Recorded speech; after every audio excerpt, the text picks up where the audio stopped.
Сәлеметсіз бе, құрметті оқырмандар. Бір ел бір кітап акциясы аясында Алтынсарин ауылдық кітапханасы Тобық Жармағанбетовтың отамалы кітабына бейне шоу ұсынады. Тобық Жармағанбетов 1934 жылы 15 қазанда Байғанин аудандағы Жарқамыс ауылында дүниеге келген.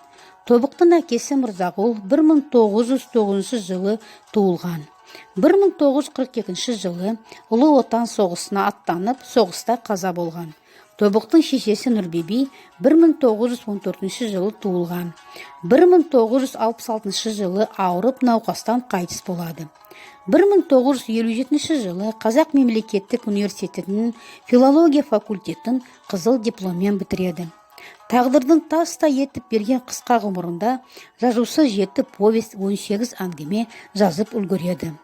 Жазушының қаламнан туған Нәзік бұлттар, Екі жүрек, Сентябрь түні, Қызыл ай, Соңғы хат, отамалы кітаптарын бүгінгі оқырманға мұра етіп қалдырды. Бұл отамалы әңгімесінің бас кейіпкері отамалы, қойшы. Ол бүкіл өмірін Жапан байдың есігінде қойдың соңында өткізген.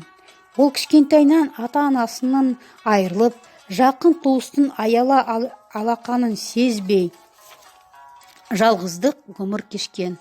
Сол кеште отамалы бір отар қойды алдына салып, қой бағуға кіріседі. Таңға жақын ызғырып жел пайда болады. Екінші күні қар жауады. Осылай боранмен, желмен, қармен, қасқырлармен, арпалыспен 4 күн өтті. 5-ші күні қойлар қоздайтын уақыт жетті.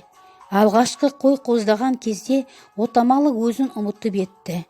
Ақыры жалаңаш денесімен қарға құлап түсті.